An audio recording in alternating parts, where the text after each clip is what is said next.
And the teams come out with an entertaining game in prospect. St Helens come out first. They came out at 2:30 in fact to warm up, and obviously well prepared for this match. It's quite good conditions here at Norton Park, quite sunny. There is a cloud coming over now, and once the sun goes behind that cloud it is quite chilly. But the pitch is quite firm, and at least so far anyway, there's nothing coming down from the sky, no rain, sleet or snow like we had at Warrington. And here comes the Widnes team, led out by today's mascot, who is Darren Barr.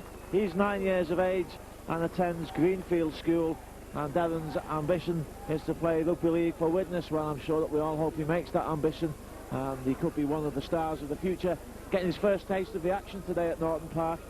His favourite player is Darren Wright, who fittingly was the Widnes man of the match in the Boxing Day game against Warrington, and there is Darren having his photograph taken with his namesake, the Widnes number 4, and I know that he'll have had a fantastic day so far, and he'll be well looked after the match, as all the mascots are here at Norton Park. And he makes his way now to the centre circle to meet the officials. The man in the middle today is Mr. Tennant from Castleford, and the two captains, Shane, Tommy Cooper and David Hume, meet in the middle for this New Year's Day game, and I'm sure that they'll be wishing each other all the best as they shake hands. But as usual, we normally get some terrific entertaining games between these two sides. We certainly do, Gary. There'll be no love lost out there. As you said, they'll be wishing each other Happy New Year on the pitch as well. And versatile campaigners like the Hume brothers, who have kept Widnes together really over the last couple of years. Obviously the demise of Widnes, great team, cup kings of the mid-70s to mid-80s. But all this contract system, it seems, has caused havoc here at Widnes, and a lot of players, a lot of international names gone from Norton Park. But they've got a good hotbed of youngsters. They've always had a good youth policy, haven't they? And plenty of youngsters around the Widnes area. Hotbed around here of Widnes and Helens, Warrington and Wigan youngsters. And they'll come again, Gary, but I hope it's not today. Well, we certainly need the points. As I say, just two points above second from bottom in the table, which is unbelievable for my money, the way that Widnes have played at times this season. They play very well and just not been able to get points on the board. And Warrington was another example. I read a report in one of the papers slating the players and saying what a bad game it was, but for me it was a magnificently exciting match, and hopefully we'll see the same thing again today. Steve McCurry breaks from the half-back position and manages to get away there from Tommy Martin, slightly interfered with by Bernard Dwyer, but no intent, I don't think. Lee Hansen, who was one of the star men against the wire on Boxing Day, takes Widnes just short of the halfway line. McCurry now again goes himself, he's looking for support. Good long ball out, David Lewayne gets the ball up to Peter Smith. Smith just ankle tap there again by Martin, with a good early promising start for Widnes. Hammond just jinks the ball over the top. That's Lyons will have to feel it, and Carl Hammond is the first man there. So Widnes tackle Saints in the 10-metre line. David Lewayne's limping back. Well, I hope that that's something that he can just shirk off, and Paul Loughlin gets in the action. Yes, but it's McCurry there, Gary, isn't it, that set you going. He's going to have to be watched, and I'm sure Eric Hughes, the old Widnes adversary, I'll have him marked. Along the line, Sonny Nicol back in the starting line after a little problem at Christmas, but that's been sorted out. Adam Fogarty, straight runner, short ball off Bobby Golding. Last tackle of the sequence. Referee Tennant with his left arm up in the air, and it's kicked through by Golding, and it should be fed by Stuart Spruce. It is on his own 20, and the Saints come up to meet him. And Stuart Spruce, well, show me a video where Stuart Spruce doesn't beat the first tackle every time he gets the ball, and I'll give you a mince pie. He does it all the time. Outstanding fullback. Hadley, well, it was nearly a good short ball, perhaps just a little bit too hard there for David Lewayne to take. It's nice to see Hadley coming infield. And now the St Helens left wing does likewise. Anthony Sullivan tackled on the halfway line. Yes, obviously the idea is right. Widnes trying to expose the gaps in the Saints defence. The ball couldn't be taken by David Lewayne, and Chris Joint came up with it, but Saints moving it now. Cooper changes the direction onto Tommy Martin. Paul Loughlin goes in field. Loughlin breaks through. He's got Lyon with him, but Loughlin takes the tackle just short of the 20. Ray Tennant lines the Widnes side out. Keeps him a short 10 metres as Joint comes blindside. Joint creates the gap, looking for support. Lyon there, still in field, linking up with the back division. Cooper, Nickel. Oh, solid tackling there. Widnes stick to the task now. Referee Tennant urging Widnes to get back on side. The Saints charge up again. Adam Fogarty, 10 metres from the line, right in front of the sticks. Last tackle of the sequence. It goes to Golding. Golding running the angles, he chips it through for Martin. The ball's still loose. It's still in the in-goal area.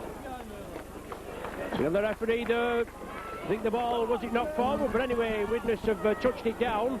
Must have deemed it's been touched down, Gary, and it's a drop out from between the sticks. But a lot of pressure there, and Bobby Golding, who's obviously no stranger to this ground, slipping it through. Short kick for Tommy Martin. It was fumbled by Peter Smith, and now Saints have the ball back, and Alan Hunt, he knocks it back.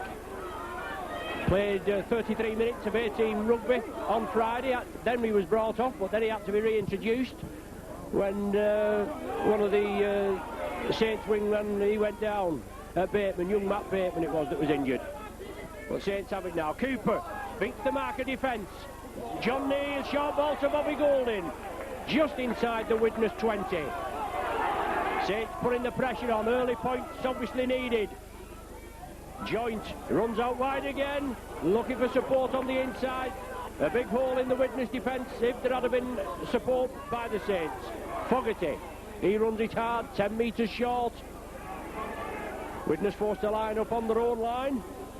Bernard Dwyer, scampering run. Last tackle now of the sequence. No points on the board, 4 minutes of the game played. Last tackle of the sequence, Cooper chips it through, too deep. No way there, unlucky. The idea was right, obviously, but too much beef behind the ball. Widnes restart from the 20. Well, a good spell of attack by St Helens, but again, good cover tackling by Widnes. It's really been one of the features of the Chemics game this season. Although they've lost far more games than they've won, the cover tackling has been excellent. And I think, again, that was the case against Wellington. It was just one missed tackle late on, which allowed Wellington to score. That's a heavy tackle on David Hume, but Hume straight up. Hammond, short ball. Paul Hume gets the ball back to Carl Hammond. Now Hammond, can he step away? Can't knock off the tackle of the St Helens number 7, Bobby Golding. Well, play on. The ball flicked out unusually there by Macon.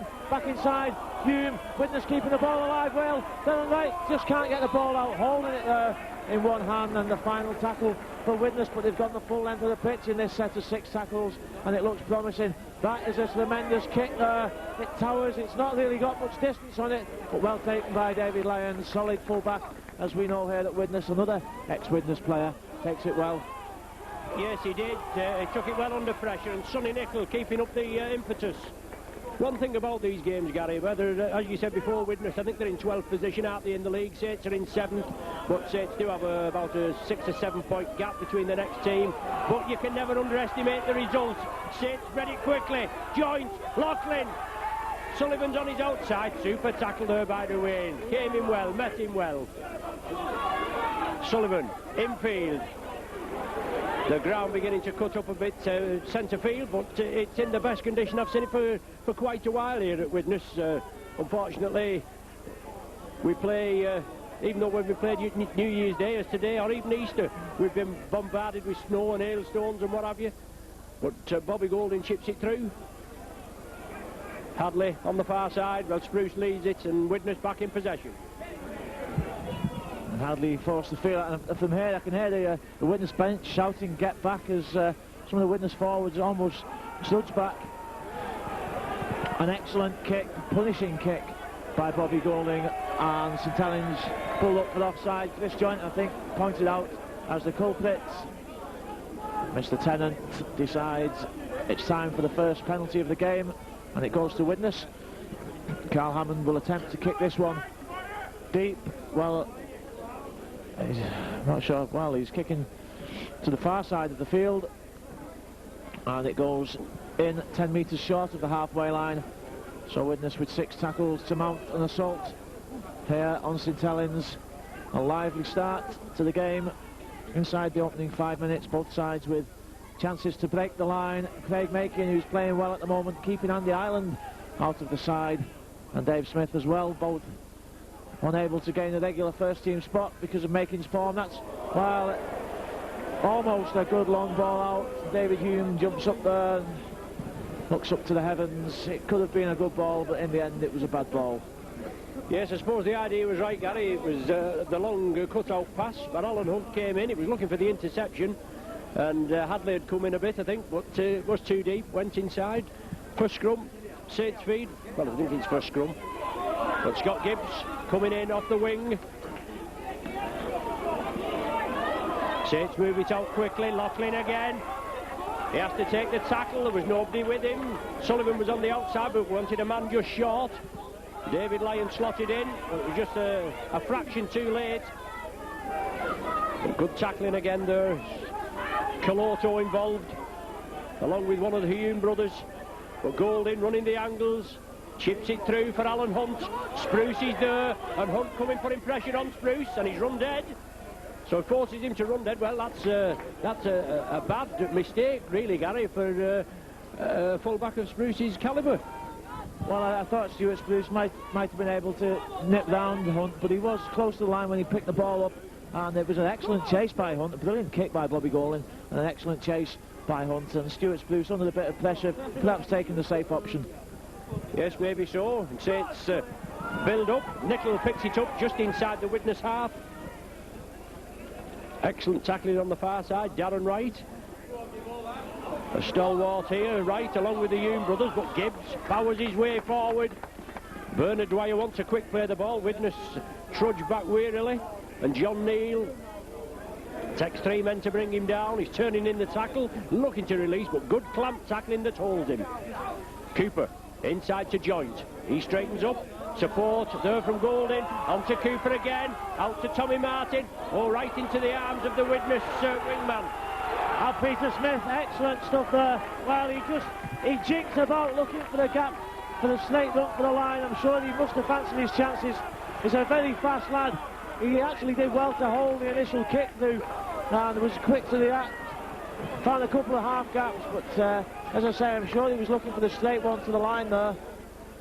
Well, offside given on the far side there in all the heat of the action. Didn't quite grasp what was taking place there, but it's a penalty given to Widnes for offside, and the Chemics anxious to come forward quickly, so a chance for them to get back in the game. And they do look good when they've got the ball in their hands, and I say it so many times, but they have looked good this season, just not been able to get over the line. That's doing everything but score in some of the games.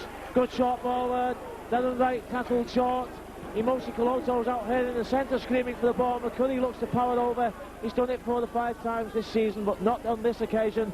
But Makin might do. He's close to the line. Can he get the ball on? He's dropped it. Play on. Well, he was short of the line anyway, I think, Ronnie, but then he lost the ball anyhow. A bit of youthful exuberance there, a bit trying a bit too hard, I think. Well, he did lose the ball, Gary. We could see it clearly from here, and it's not very often we get a clear view under pressure, is it, when there's plenty of tackling right by the line. But he's doing well, this Makin, into this Craig Makin. He's keeping Andy Ireland out, and that's no mean feat, some of these young forwards coming through. But Widnes been penalised for offside, and Saints now a fine touch on the 20 and restart. And the first man in, as usual, John Neal. 10-15 metre bursts from this big, powerful Cumbrian forward. Now Adam Fogarty taking the running up. Saints spread it out again, using his left wing a lot as Joint running out wide again, but solid tackling there again. Paul Hume. Inside to Paul Laughlin. He played in the A-team on Friday evening, played 40 minutes, looked quite sharp. He'd been back after injury problems. Played well and kicked well. Scott Gibbs, roving commission for Scott Gibbs on the right centre, but coming over here to the left as Golding boots it downfield, putting pressure on Hadley. Shouldn't have any problem, should be able to field it, but Golding leads the chase.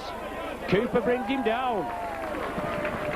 Yes, good chase by Shane Cooper. Hadley carrying the ball in the hand he could have used to knock Shane Cooper off there, but just didn't manage to swap the ball over to the opposite hand. But Widnes again looking to come away from the 20-metre zone. That's the danger zone Well, McCuddy looking for somebody there, looked at David Owain, but really it's forwards you want there. Hume does well to hang on to that and gets a great ball out. Dylan Wright just tackled by the ankles by Scott Gibbs. What a tremendous player he's been for Rugby League. Scott Gibbs really made an impact on the game since joining St Helens. Was it a knock-on? Play on, says Mr Tennant. The kick comes in. It's not going to find touch, is it? Well, it bobbles close to the line, but it's fielded by Lyon, and the chase and the tackle both good. And so it's restart again. Certainly been end-to-end stuff. You can't grumble about the entertainment value so far. 13 minutes gone, no points on the board. But there's been some exciting stuff. Widnes moving up quickly, as you'd expect them to do. And David Lyon coming from the full-back berth. He's been out quite a considerable length of time, just edging his way back in. And playing well. He's a class player, Lyon. Joint releases it to Golding. Golding looking for runners. John Neal's there, shrugs the first one off, but that's a good clamp tackle. Man and ball. Yes, Andy Collier did the tackling, but Widnes penalised for moving up in an offside position. So referee Tennant, a referee that packed in a season or so ago, said he'd had enough, he wasn't having anything to do, but he's been coaxed back into the fold. Comes from Castleford. He said it was heavily snowing over there, but let's hope he's not brought it with him. Saints in possession, 10 metres from the Widnes line, looking to open the scoring in this traditional New Year's Day match. Cooper gives the dummy.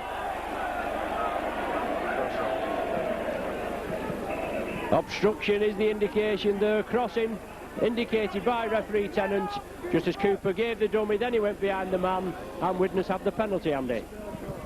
Yes, it's Gary, by the way, Lonnie. He always gets me, and Andy's the Andy's the cameraman. I think he must have had too many sherries last night. We'll forgive that on this occasion. But the penalty for crossing, Craig Makin running from deep.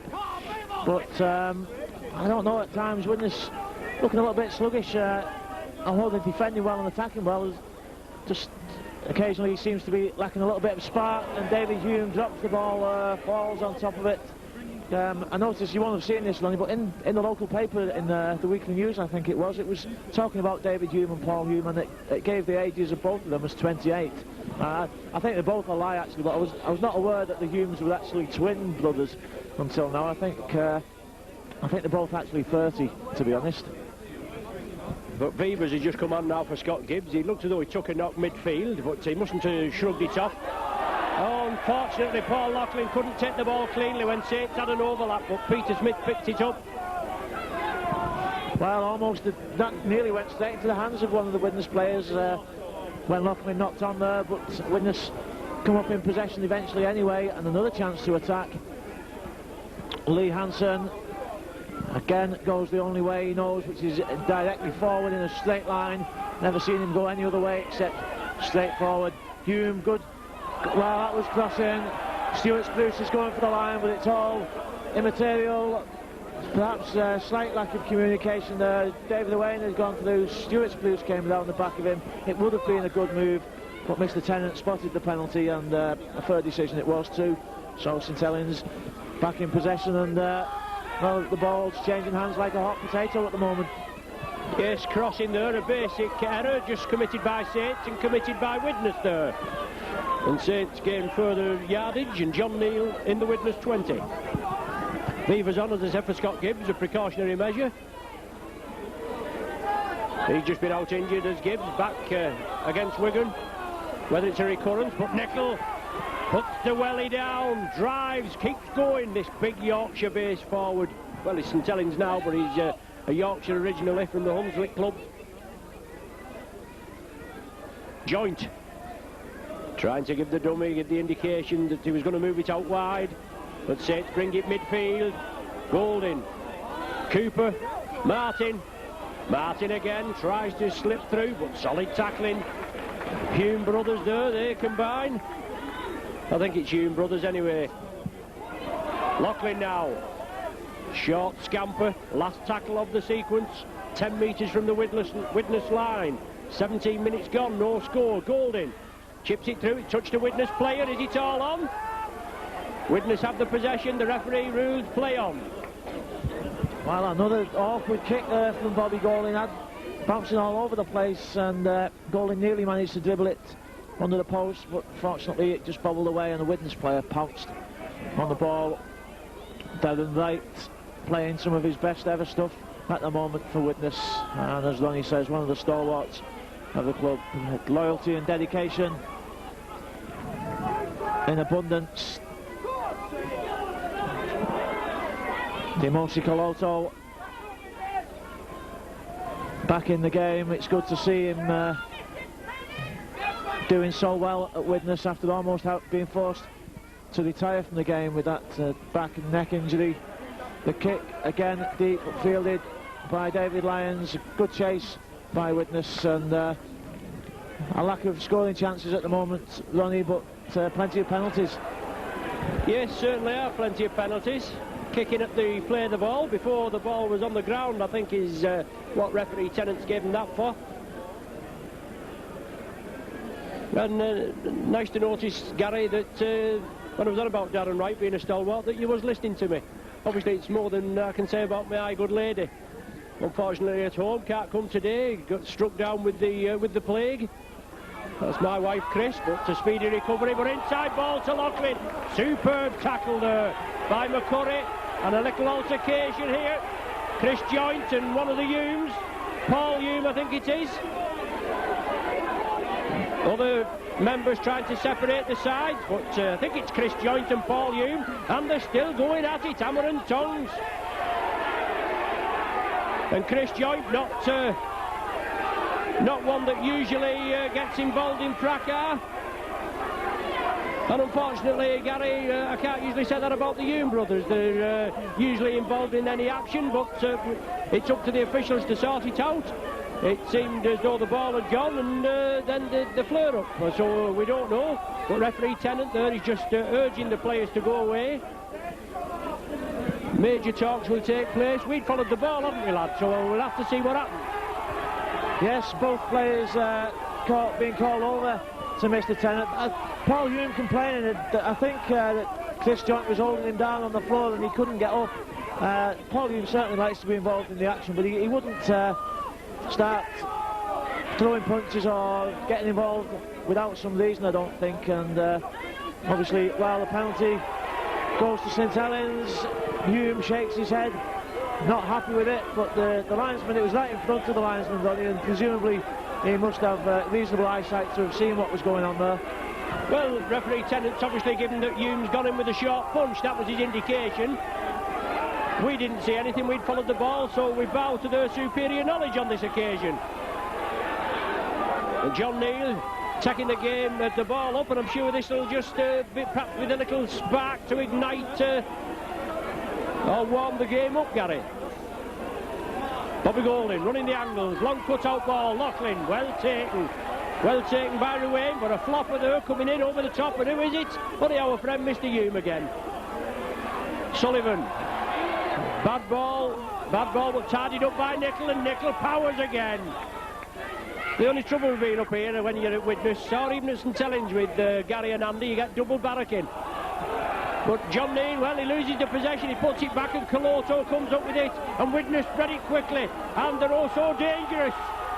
Oh, well, Carl Hammond was looking for the break. It was just a latched ditch tackle.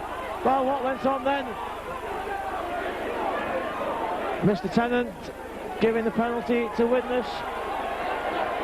Well, Lonnie, this is the second time I've seen this where a team have been penalised for striking for the ball at the play of the ball, and I've not seen any notification that you're not allowed to strike at the play of the ball. I don't know if you know any better than me. Well, you're not, Gary, obviously. As long as it's on the floor, you can strike for it. It was picked up against Saints against John Neal at Boxing Day, and it was wrong because obviously the replay. But the referee, the officials haven't got the replay, and we'll have to put up with it, won't we? Well, as we usually do. But not complaining on this occasion because the benefit goes to the Chemics and it gives Widnes a chance to attack. Stuart Spruce looking to keep the ball alive there, just couldn't find any support, but Steve McCurry breaks again, a good inside ball. It just didn't quite come off there for Carl Hammond, who's looking good at the standoff position. Hume, lovely inside ball, Koloto, can he power his way to the line? Widnes have scored, Emotional also takes the benefit of that lovely inside pass there from David Hume. Well, people say he's not a ball handling player, but he certainly looked the part then. And that break coming from Carl Hammond. A lot of Widnesians have watched Carl Hammond play in the A-team before he broke into the first team squad, and he played at the stand-off position, and we just wondered how long it would be before he got his chance at stand-off. Well, Tony Myler's given it to him this afternoon, and he seems to be taking it with both hands. He's having the storming game. Good support by David Hume and a lovely inside ball to Coloto. Ronnie Coloto's a big man, and he takes some stopping from that distance. 25 minutes into this game, and Widnes get the points on the board, take a 4-0 lead. The kick conversion attempt missed by Hadley, it just skewed to the left of the posts. And it's appreciative Widnes crowd. Give a round of applause for Lee Hansen's direct charge there. I think that's Coloto's first one of the season. I couldn't find before in the programme the list of try scorers to check that, but I think that is Mosi Coloto's first of the season, and it's a very timely one indeed to put the Chemics ahead against the old enemy. McCurry breaks, good inside ball to David Owain. The crowd shouts forward, but it never was, sir. Mr. Tennant ignores them. Coloto in the action again. Paul Hume, the ball out. Collier, oh, down and right, was it high? Well, right goes down, it was certainly around the collar. No action taken. The final tackle for Widnes, the ball back to Carl Hammond, who just kicks it, well, almost exactly at David Lyons, and he picks up. But again, the Widnes chasing line is good and solid, and the tackle is made.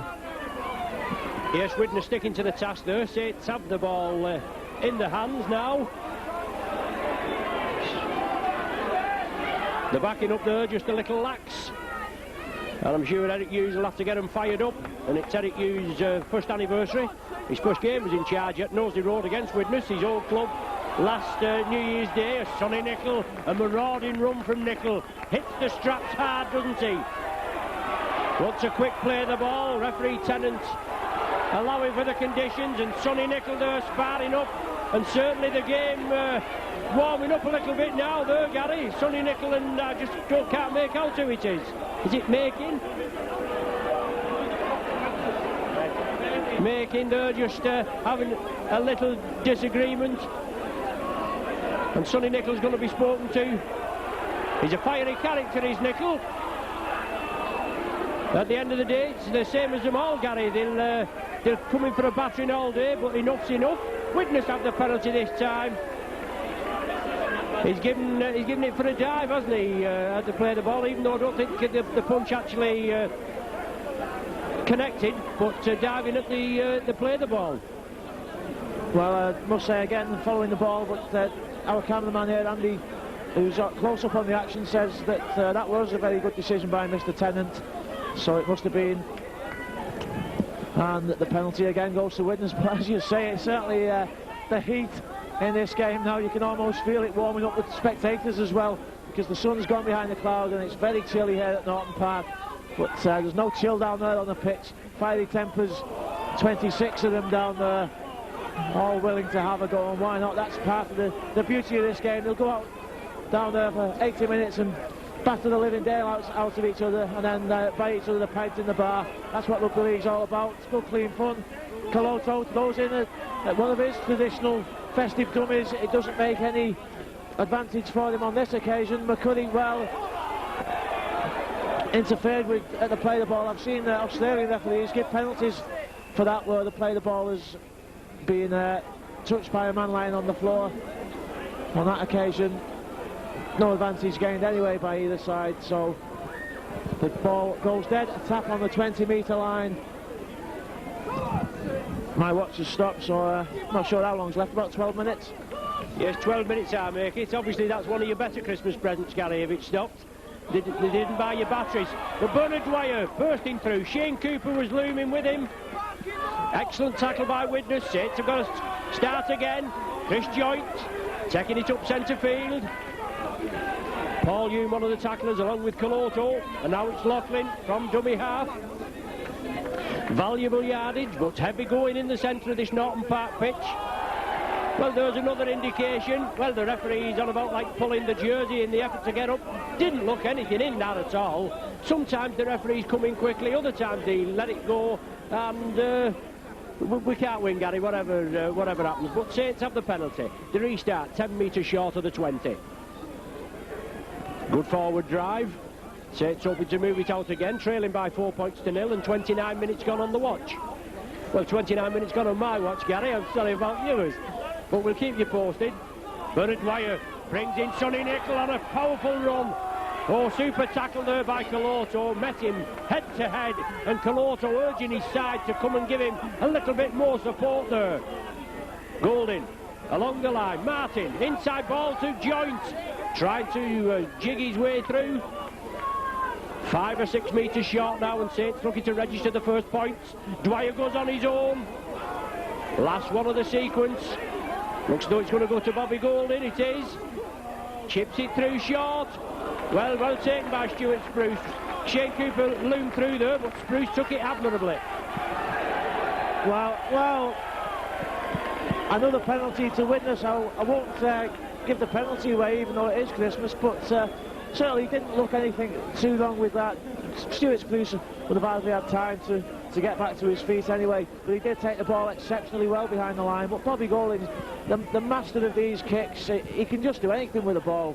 He really is a magician, and witness at the moment doing well to cope with it, but you just feel one of these times it's going to bobble awkwardly and a St Helens player will pounce and score. However, the Chemic's coming strong, and another penalty for witness. A high tackle on Paul Hume, and Hume stays down, and the witness players immediately call for attention. He's starting to get back to his feet now. He looks a little bit groggy. Witness physio Dawn Vos comes on. Hume back to his feet with a bit of a smile on his face, and I think once he realised he'd got the penalty, he came back to his senses. It's amazing what that referee's whistle can do for the player. So witness looking good at the moment. Actually, it wasn't me watch that had stopped before, it was my eyes, I think, because it seems to be okay now. There's 10 minutes left in this half, and witness on top at the moment. Really need to get some more points on the board before half-time if they can do. David Hume, good inside ball. Carl Hammond puts his head back. Hadley's in off the wing, in on the action. Witness with a line on this near side. Hume at half-back. Hammond, Caloto, dummies the run around. He can't get the ball out. It's time now to cling on to it. Well, he's not going to be put down, though. He is now. Hammond at the dummy half. Out to David Hume. Dummies the kick. Dummies the pass, and then a sort of run around there from Dave Lewayne. Attempted drop goal. It's a flapper from Carl Hammond. Not bad thinking, though. It would have been another point and possession back. But witness looking slightly to edge the game at the moment, but St Helens can score from anywhere. Well, so they can, and so can witness, but excellent ball handling skills there as they took the ball up. Lovely. Oh, Bernard Dwyer into space. Sonny Spruce to beat. Dwyer tried to turn him inside out, but good tackling by Spruce. Saints have got to capitalise on now on this as witness get back slowly. Cooper up to the 20 metre. Well, the referee, he's penalised witness for offside, not getting back quickly enough. He let play go on. They say, well, they'll take the advantage, but it's just a joke, that decision, I think. As Saints were moving up, putting pressure on witness, they did get back slowly, obviously. Bernard Dwyer just took them about 30 metres upfield, but it's a chance now for Bobby Golding to bring 2 points back to the Saints. He's right in front of the sticks on the 20-metre line. 33 minutes of the game gone, and Golding looking for his 75th goal of the season. Referee Tennant urging the witness players to get back onside. They're definitely not 10 metres, are they? Because you can see the 10-metre line. But Golding strikes it well. The touch judges raise the flags. 33 minutes of the game gone, and Saints on the board with a penalty goal by Bobby Golding. His 75th of the season, as I just said, and the score is 4 points to 2. Have you any views on that decision, Gary? I thought it was a bit harsh. Well, very harsh, I thought. There's been at least 2 or 3 passes, and as you say, the Widnes players were coming back, but surely once the ball's moved a certain distance and plays being allowed to go on, then those players must surely be back in the game, otherwise they'd be offside all day. And fair enough, St Helens capitalised on it, get the points on the board. I've just noticed, Lonnie, that Mike O'Neill's come on for Widnes. There he is, making that tackle. I can't quite spot who's gone off. Well, penalty's been given. Mike O'Neill shakes his head. Didn't seem to be anything wrong with that. It's hard to tell from this distance, but O'Neill certainly pleads his innocence, and St Helens come back on the attack. Yes, certainly the referee some indifferent decisions, but it's just what you've got to put up with throughout the game. Golding for the Saints. Martin and Golding work the loop movements. Golding brings the ball across. Shane Cooper juggles with it, but it comes back. The Saints regain the possession. No, McCurry, I think it is, that comes up with it. He does, but it looks as though he's had his hand trampled, and Widnes are back in possession. Yes, David Hume just had a word or two to say there to his old mate Bobby Golding. I'm sure that Bobby's learnt a lot off David when he played here, but David just had a bit of a joke there with him and said something festive, I'm sure. But Widnes on the attack. St Helens lost possession again. Mike O'Neill comes into the action, runs strong in that headgear. The final tackle for Widnes. Hammond, what will he do this time? He just puts a short one in along the floor, and again the chase is good, and again the 4 Widnes players meet on the first tackle. And Alan Hunt brings the ball up. Very limited touches in this first 40, and we've got 5 minutes to complete the first 40. 4 points to 2 in Widnes' favour. A try against a penalty goal, and Adam Fogarty, he straightens it up. O'Neill in at the action.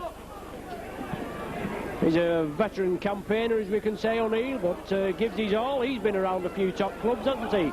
With Widnes, I think he played for Wigan, did he, at one spell? He's been at Leeds. And Bernard Dwyer brings it blindside. He chips it through. Anthony Sullivan chasing the ball. Stuart Spruce will field it. And Spruce beats Anthony Sullivan, and a good run from this lad. Brilliant stuff by Stuart Spruce. Anthony Sullivan actually pointed and knew where Stuart Spruce was going to go, and he still couldn't do anything about it. Do you tell me that he's not one of the best fullbacks in Great Britain? How he wasn't even considered for the Test matches is beyond me, and it always will be. He's certainly one of the top fullbacks in the game at the moment. Mike O'Neill takes the ball up, drives straight, looking for support. There's only Steve McCurry there coming to play the ball. Widnes, the rest of the line was setting up for the next phase of the play. It's the final tackle for Widnes. Now what will he do here? We've only seen one high ball. There's the second, not quite as good as the first one. It could go dead. Well, it's an awkward bounce. It bounces away, and well, is it a try? Well, and the touch judge has given a dropout. I think the St Helens player must just have got there, but Hunt was playing with fire. That was an awkward bounce, and credit to Widnes for not giving up the chase. And I thought for a second that we'd managed to pinch one there. Yes, Alan Hunt obviously trying to shield it and nearly caught out. But as you said, Gary, the initial kick, a testing kick, an awkward bouncing ball. We know this rugby ball can go anywhere, but it's forced to drop out from between the sticks, and Widnes will get the possession. And Hadley takes the kick. It was a long kick, 60 metres. It went. Hadley manages to make back 10 of those to the halfway line. Mike O'Neill breaks away. Dainty break there by O'Neill from the half-back. Hansen can't break the tackle. Excellent low tackle. Steve McCurry, Widnes using the short side, but Darren Wright loses possession there. I think the St Helens player who was taking possession, Paul Loughlin, knocked on. And the scrum will be to St Helens, just to confirm, actually, didn't mention it before, Craig Macon it is that's gone off for Widnes to allow Mike O'Neill to come on. I don't think he was injured, probably just a tactical move just before half-time there by Tony Myler. Yes, 2 minutes to the interval. Saints looking for the first try, and obviously a try which would give them the lead as David Lyon brings it onto the wing. Paul Loughlin takes it. But solid tackling from Widnes. They've stuck to the task. Took Saints off the game a little bit, and there's been a couple of flare-ups, which certainly hasn't done a lot to enhance the game. Bobby Golding obviously wants to do well against his own side. As John Neal turns it back inside to Sonny Nicol. Always willing in support. But heavy going there, and Paul Hume is penalised for holding down. And is he going to get 10 minutes in the sin bin, because the referee's looking at him. He's got the captain, his brother David Hume, with him. He's just telling him any more hanky-panky and you'll be in the sin bin. Needless to say, from an impartial witness source, I have it on good authority that Sonny Nicol was holding Paul Hume on that occasion. I don't believe one word of it. Saints have the possession. They're inside the 20. In the dying seconds of the first half, looking to register the first 4-pointer. Adam Fogarty still pumping those legs, driving forward. Midfield, 12 metres out. Golding running the angles, trying to draw the Widnes defence in. Sonny Nicol from acting half. Can Nicol power his way into the corner? Hadley will have a lot of things to say about it, but it's Saints still on the charge, trailing by 4 points to 2. Golding, quick hands onto Martin. Martin chips it through. Cooper's chasing. Ooh, well, he came across there, the ball just dribbled dead, but the half-time hooter goes. That's about 8 seconds in of actual added time, which is not so much. Obviously, we've not had a lot of stoppage, even though we have had a couple of scuffles. But the half-time score here at Norton Park, a very low-scoring game. Widnes took the lead in the 22nd minute with a Coloto try, a well-worked try there, drew the Saints defence in, and then Hume did. Lovely slip ball inside to Coloto. He went over unopposed. The goal kick was waved away. Widnes in the lead at 4-0. 11 minutes later, Bobby Golding with a penalty goal right in front of the sticks, and that was it. That's the scoring in the first half. So join us shortly, but half-time here at Norton Park. Widnes 4, St Helens 2.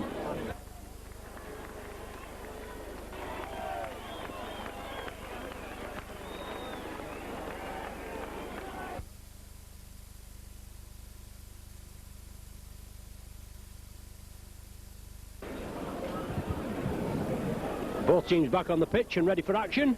4 points to 2, the Chemics in the lead over the Saints at half-time. Carl Hammond to kick off.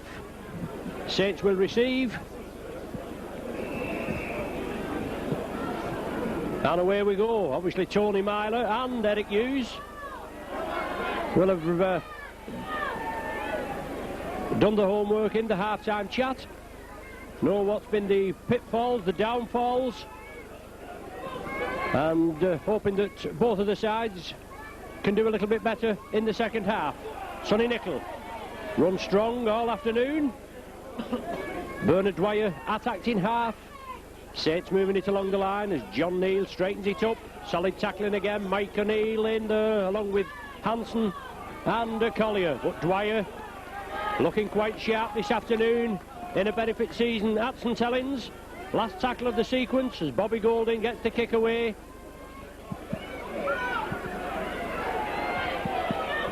And Stuart Spruce gathers it. Saints reception committee meeting. Good chase by Saints, virtually the whole team apart from Bobby Golding in that solid line. Mike O'Neill breaks the half tackle. Paul Hume goes forward, looks to dip his shoulder, but that's a good low tackle by Martin on Hume.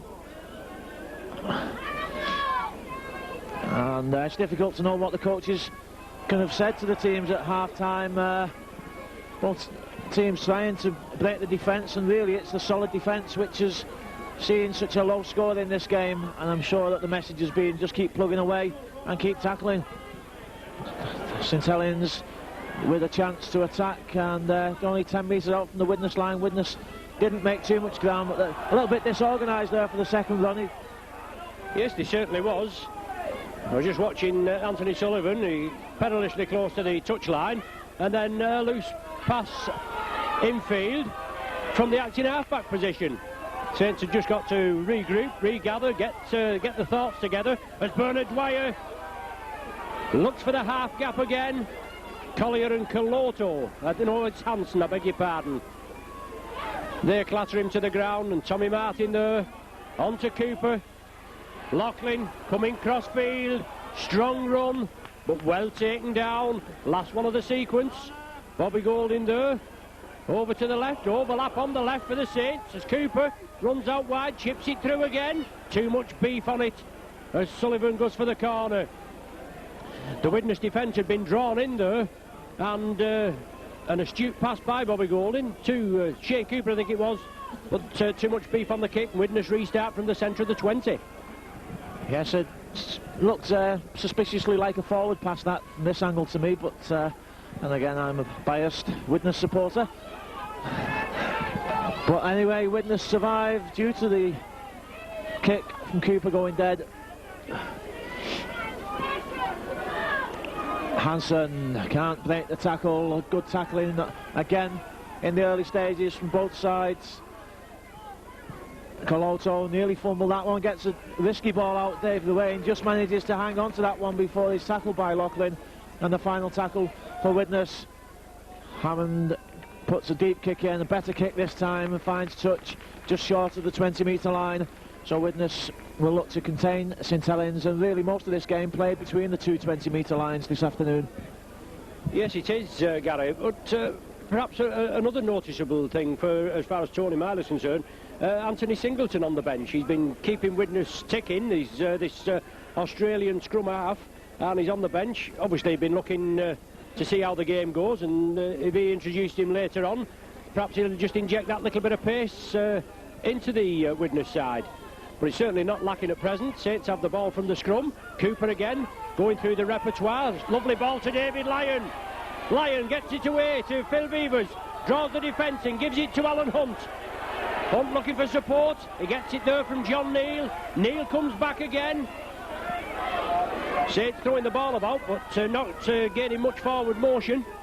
And now it's Sonny Nicholl running out wide. Runs hard and strong. Mike O'Neill in there. Darren Wright had done the initial tackling. Cooper, Fogarty running strong onto that ball, did well to hold it there. Widnes urged to get back onside. Referee Tennant urging them back. Golding to Loughlin again. I can see what you mean about the angle there, Gary. You thought it was forward, but it certainly does look that from this angle. But it must have been all right. The referee said so. You know what they say about this referee, Mr. Tennant? He's good, but not that good. Golding on the last tackle, kicks it over for Alan Hunt. Can Hunt touch down? Oh, the ball's gone dead. Hadley couldn't take it. Gary's just broke out in a sweat. No, you're right there, Andy.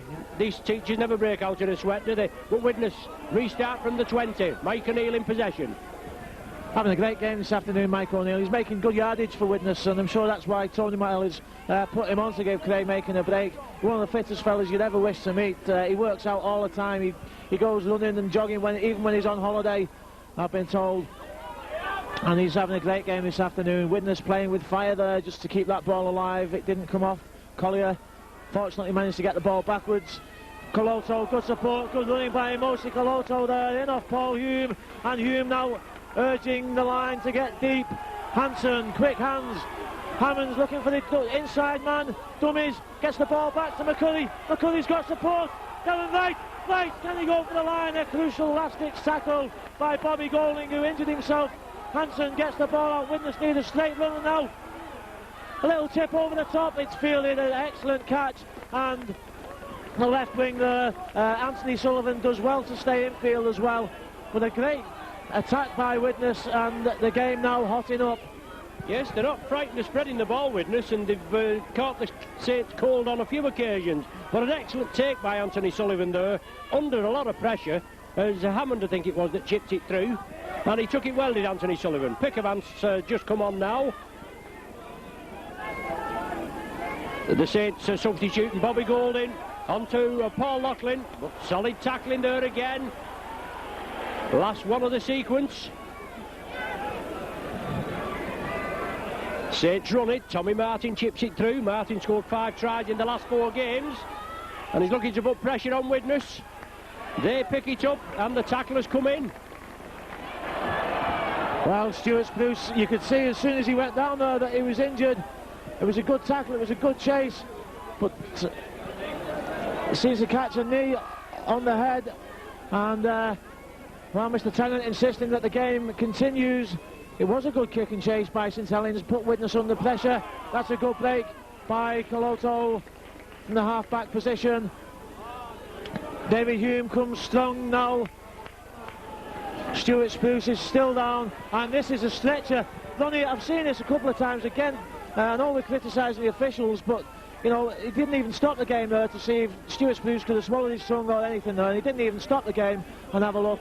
And Colin Rigby there has called that the Widnes Club doctor has actually just gone on, and the stretcher's coming on with the game still in progress, and the officials completely oblivious as to what's going on there.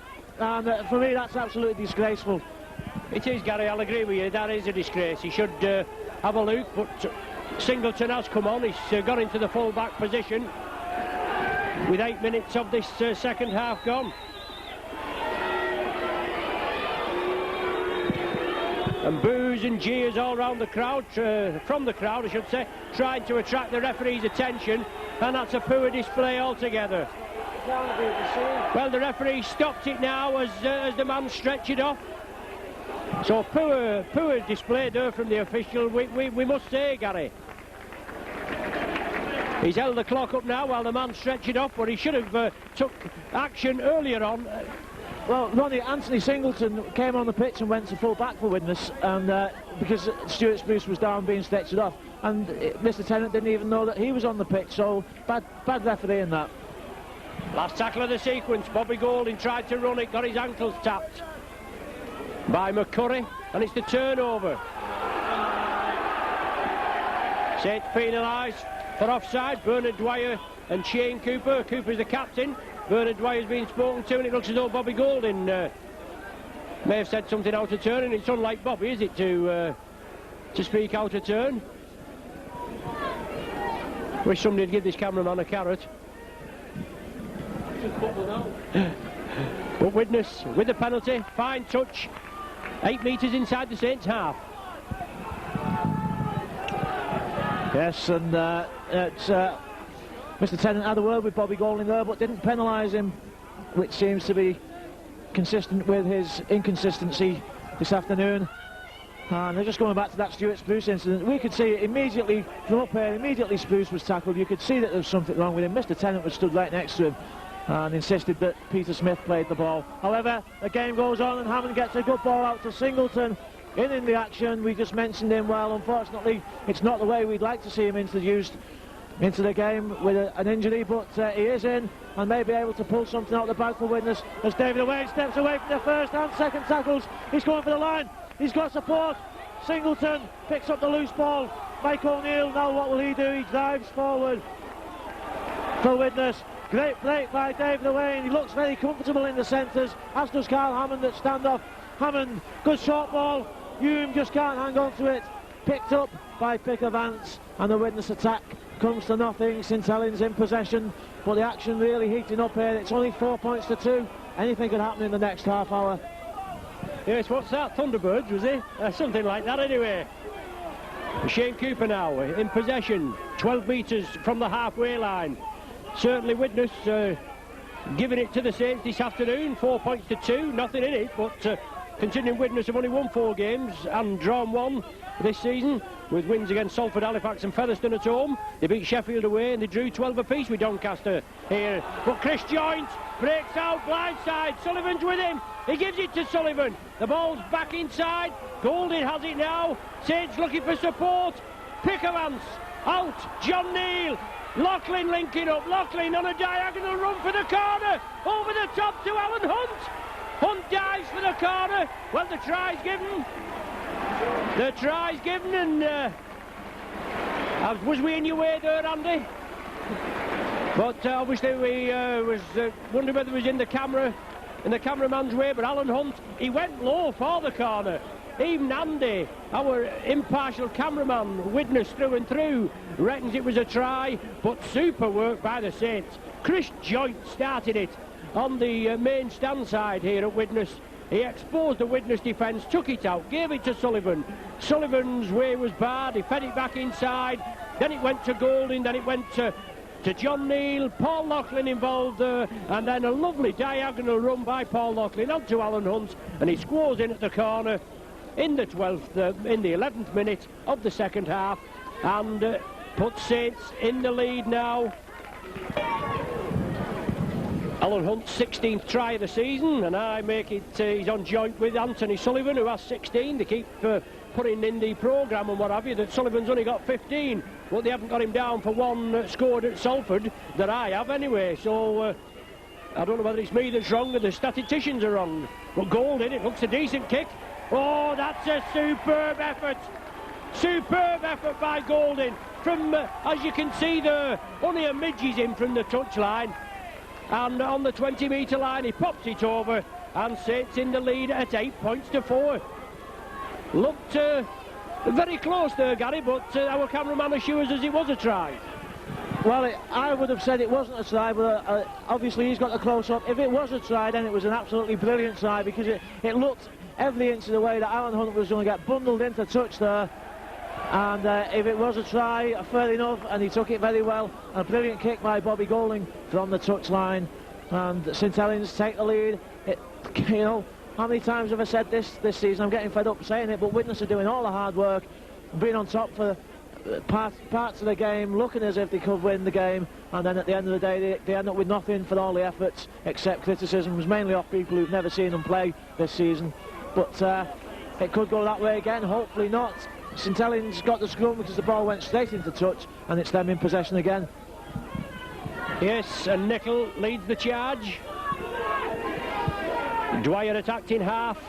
That'll give the Saints that little bit of a boost that they needed, because to be quite honest, they just couldn't seem to break this Widnes defence. But quick hands there, and Widnes nearly covered up again. And versatile Beavers come on as an early substitution for Scott Gibbs. Slipped right in at the centre. Played in every position virtually for the Saints.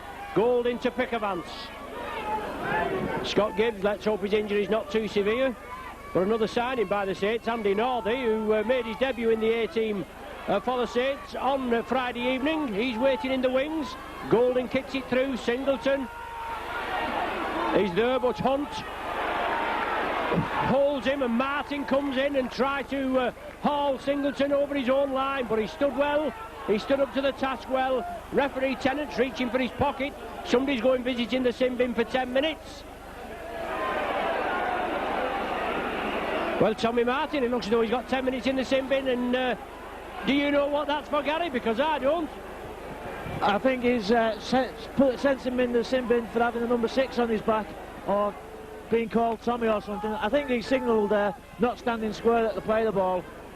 A very harsh decision, but Widnes weren't going to get up and take a quick play of the ball anyway, because the players want to give the rest of the team a chance to get back behind the ball. And if Tommy Martin was holding down Anthony Sullivan, then it was only to Widnes' advantage anyhow. But good play by Sullivan, and Hadley to stay in field. Hadley forced him in. Widnes gratefully accept the penalty. Nevertheless, Paul Hume tries to fend off Chris Joint's tackle, but he can't succeed. Hammond, Coloto drives in, but again this St Helens defence is solid this afternoon. McCurry breaks away, looking for support. He's got Hadley. Now what can Hadley do? Hadley looks in field. Sonny Nickel. Well, Nickel threw a punch in there underneath. The touch judge missed it. Hadley, to his credit, doesn't complain. Hammond steps inside. Well, he throws the ball back, and it nearly went to a St Helens player. Darren Wright forced the kick. He's not used to it, as you can see there. And the ball goes straight to Pickavance, who now sets up a St Helens attack. Yes, Pickavance drives, looking for support. Inside ball, David Lyon from the full-back position. Linked up well. Pickavance took it well. And Saints now hoping to capitalise on a little bit of Widnes snack play. Well, secondary tackle there, the man was on the floor, admitted he wasn't held, but the flopper came in. Collier it was. Cooper, lovely drop-off ball to Beavers. He changes the direction. And Saints just outside the Widnes 20-metre. Chris Joint from dummy half. Joint again. Only Singleton to beat. 5 metres short. Saints on the attack. Dwyer going in. Oh, Alan Hunt couldn't take it. The ball's still loose. The referee's down. and the referee allowing play to go on. Widnes breaking quickly. It's over to Hadley. Now Adrian Hadley, he's got one man to beat. A great tackle by David Lyon. Well, it was all or nothing there for Hadley and for Lyon. Lyon chasing across at the angle. Hadley just ran out of space. He had to go for it. If he could have fended off the St Helens full-back, it would have been a certain score under the sticks.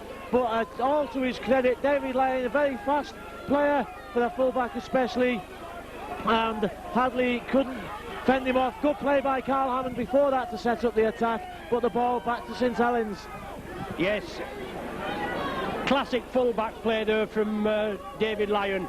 Excellent break by Widnes from their own line, and Golding leading the charge again.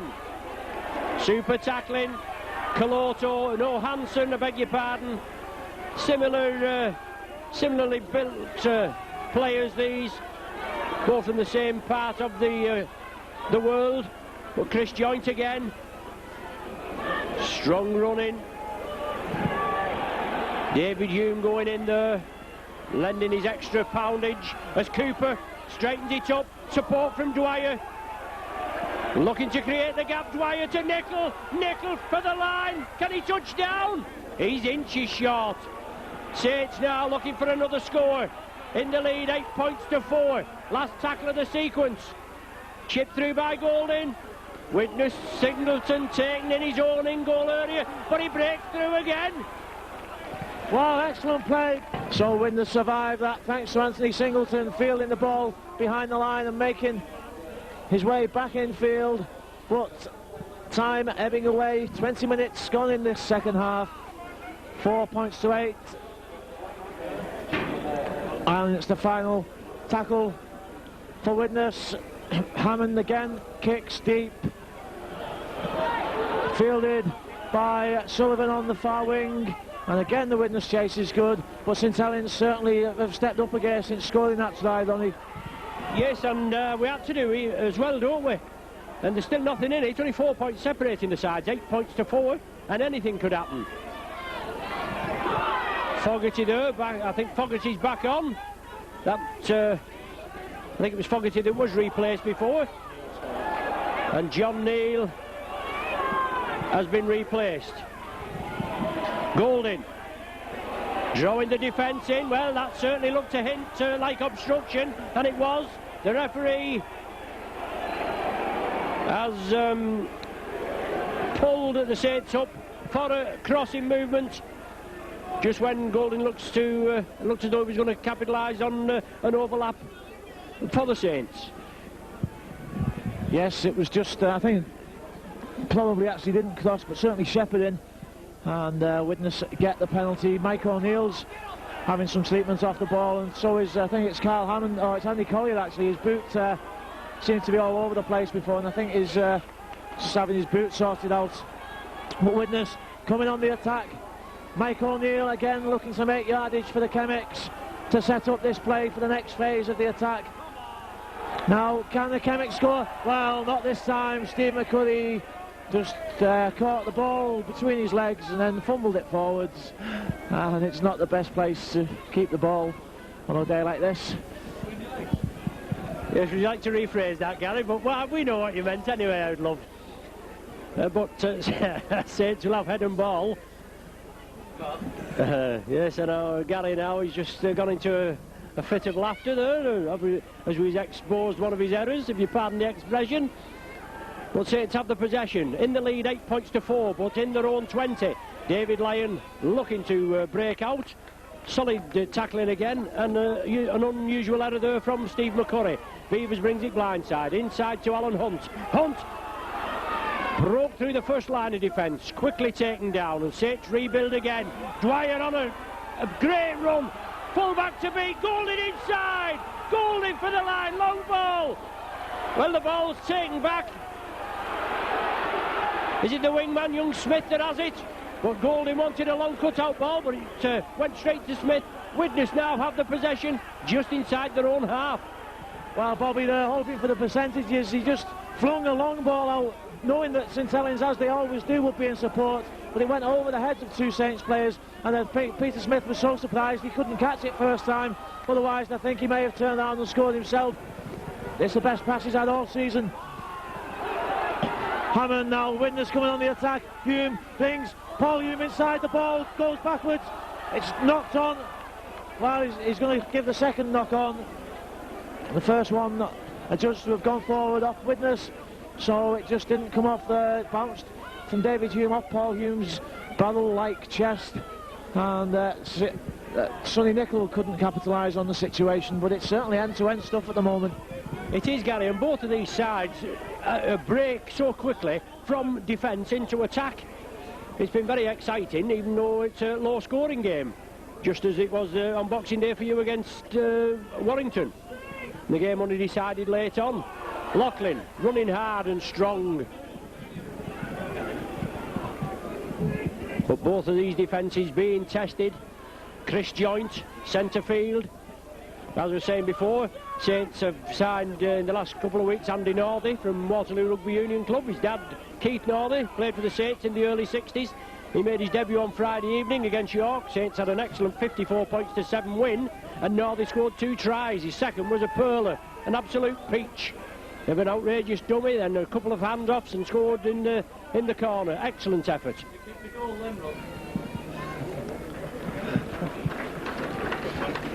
Just a little bit of barracking here we have from our impartial cameraman. Scrum down, Widnes feed, and Widnes, obviously they've got this Sean Alvarez, haven't they? This this Australian of Spanish extraction. That's the third quarter. They're looking forward to him coming and obviously bolstering the Widnes side, Gary.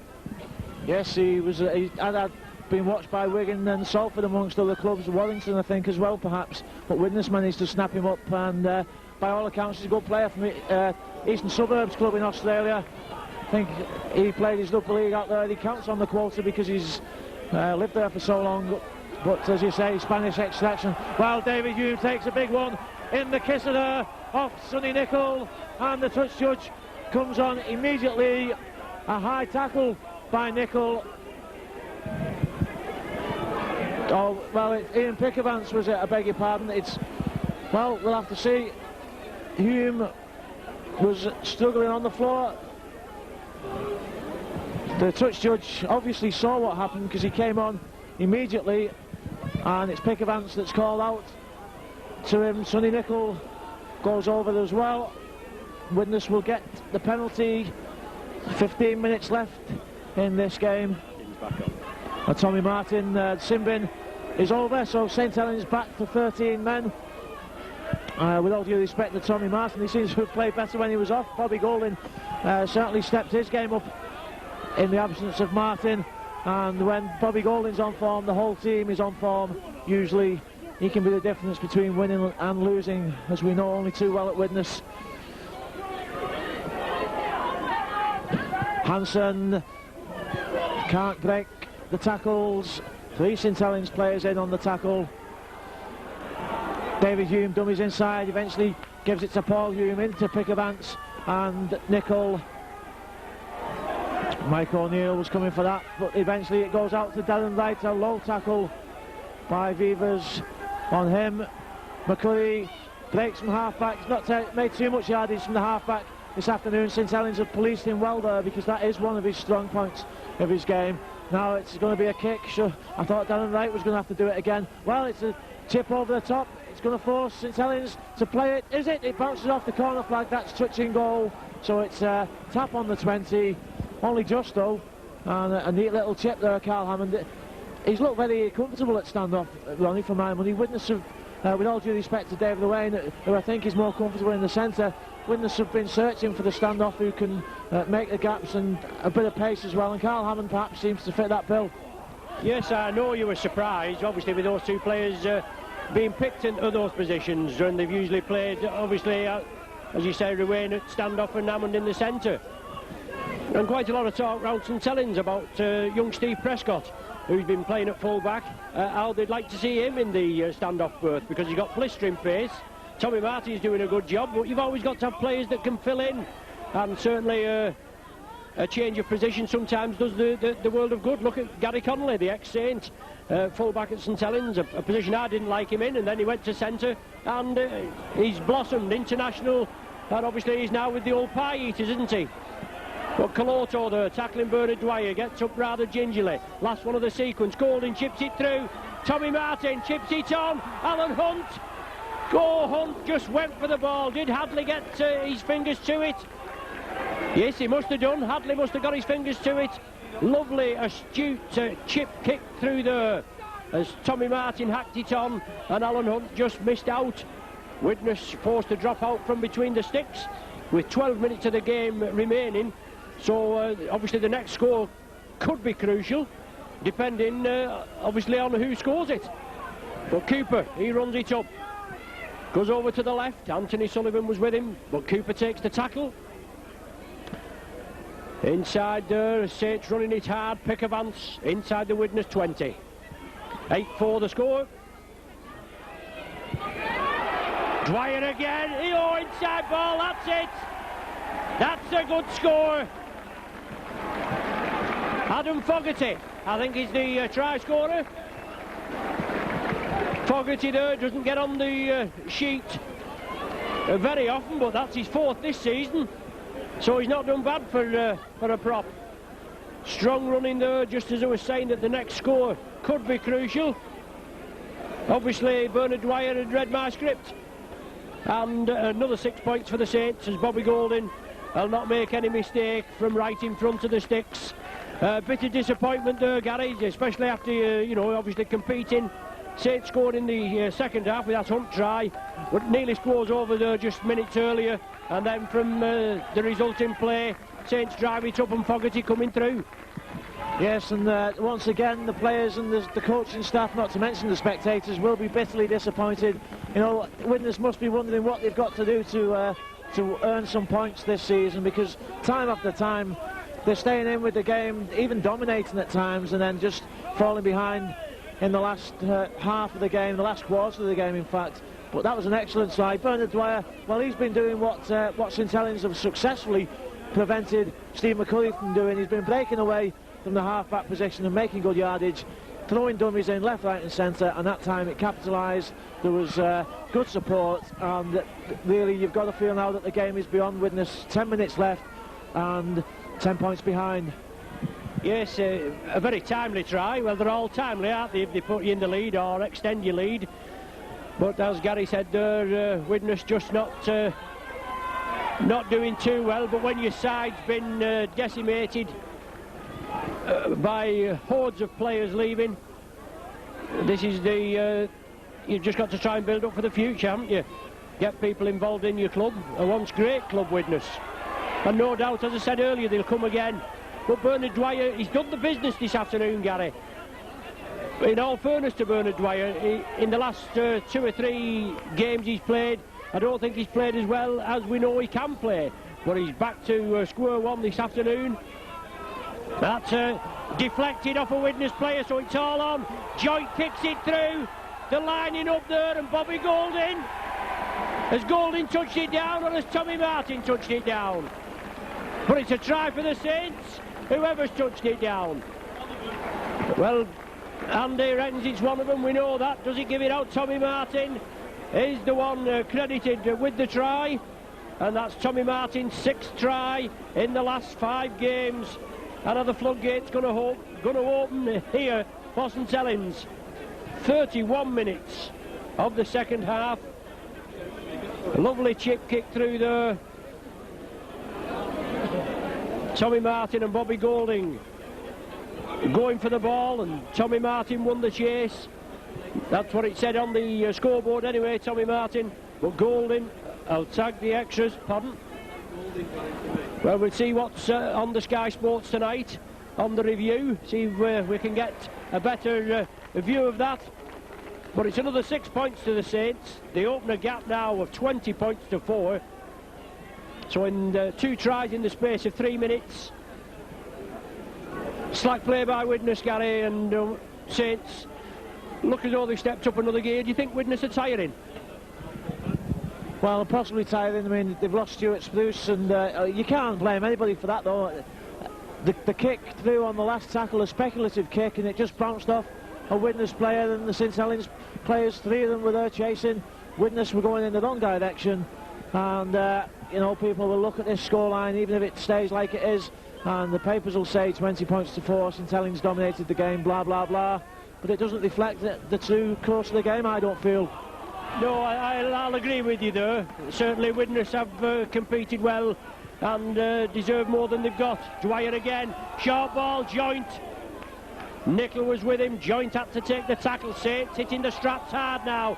Golding chips it through.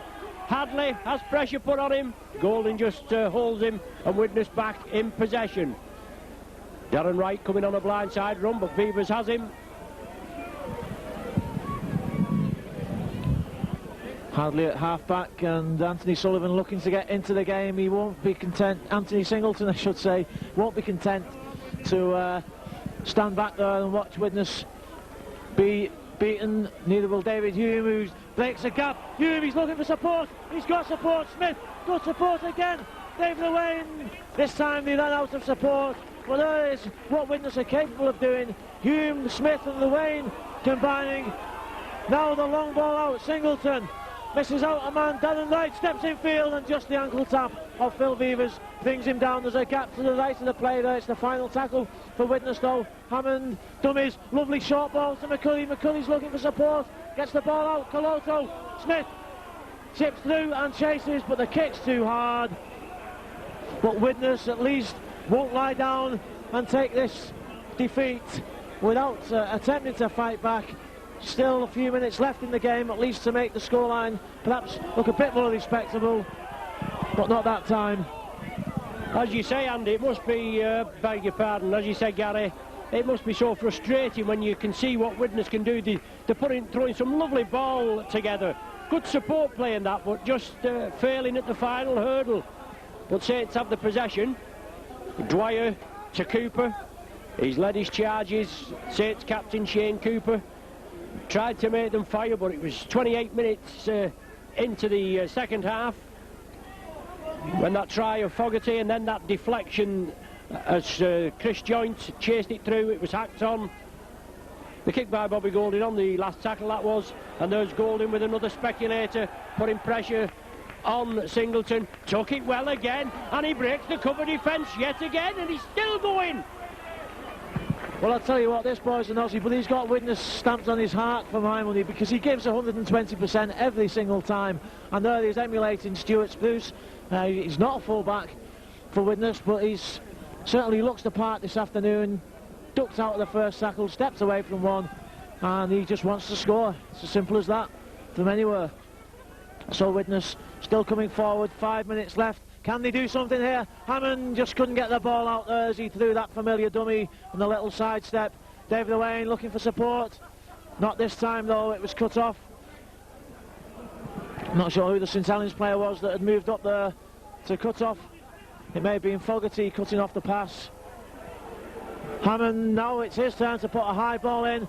It's close to touch, but Hunt takes it and is tackled inside the 10-metre zone. A good high kick. Hunt took it with some nonchalance though.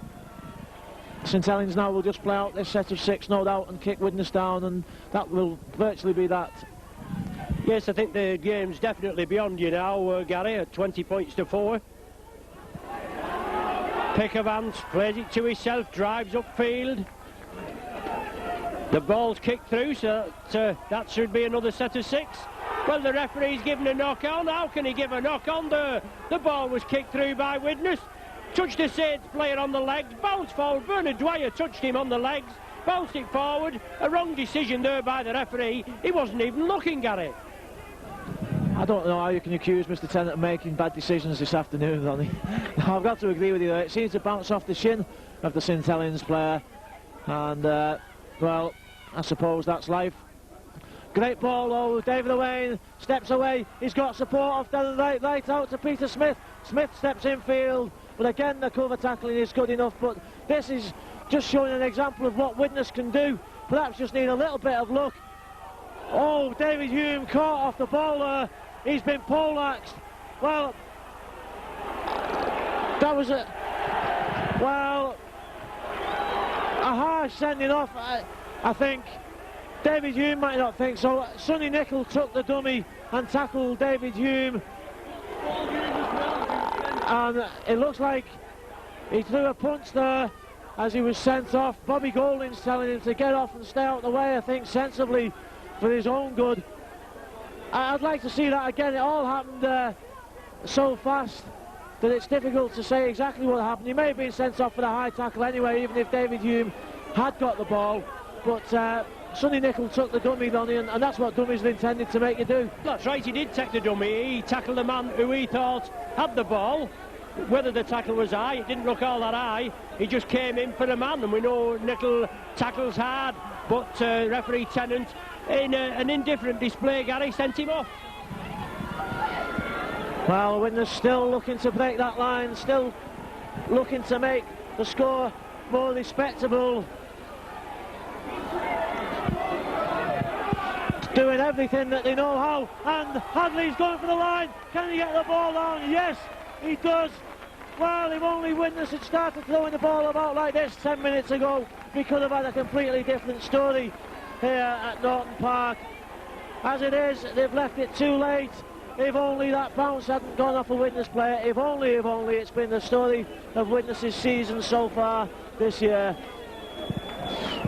When they realised it was too late, the chips were down, Widnes threw the ball about, they had nothing to lose, they played some great stuff, and it's finally resulted in a try. Good play by Hadley coming infield where he could use his pace best against perhaps the slower forwards and centre field players, and it so empowered his way over the line. He's going to make it 20 points to 10 now, but it's all too late. Yes, good work there by Widnes, obviously capitalising on Saints one man down, but an indifferent display by the official in the centre. A catalogue of errors in the last couple of minutes. He sent Sonny Nicol off, and then Widnes coming through. Hadley took it well under the sticks, converted his own try, 20 points to 10. We're in the dying minutes, or the dying seconds I should say. I make it 40 minutes on the watch. Saints in the lead at 20 points to 10. 4-2 at half time, tightly contested. Alan Hunt scores in the corner in the 11th minute of the second half, and that put it back in the balance when the kick was converted. 8-4, and then another 19 minutes or so before two quick tries by the Saints, and then Widnes just hitting back there. They've got an overlap here. Well, Alan Hunt there tripped. Now let's have a bit of consistency, Mr. Tennant. Lee Hansen there tripped Alan Hunt as he went through to try and get that ball. He's complaining vigorously to the touch judge. He's not going to get any joy. He's going there again and just having a look at him. The final hoot has gone. The spectators come on. The referee shaking hands. You don't often see the referee shaking hands, do you?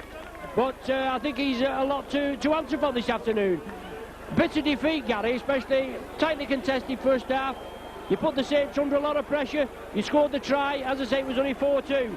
And then that Hunt try in the corner just edged us into the lead.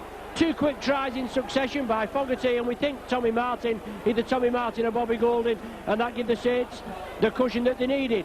Hadley just hit him back at the end, but certainly a lot of questions about the official, and we don't often call referees, do we?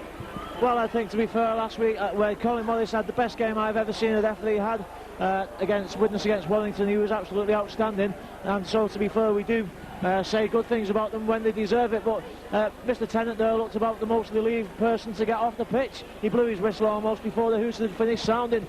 Anyway, it's bitter defeat for Widnes in the league. They don't deserve to be where they are in the league position, but they are close to that relegation zone, and it's getting dangerous. Surely if they continue to play like this, they can't go down. We'll have to wait and see, hopefully not. However, next week we have a bit of relief from the pressures of the league when we have the Regal Cup quarter-final game here at Norton Park against Bradford Northern. Michael on video, of course, will bring you the action. We'll see you then. We're wishing you a very happy new year. See you for now.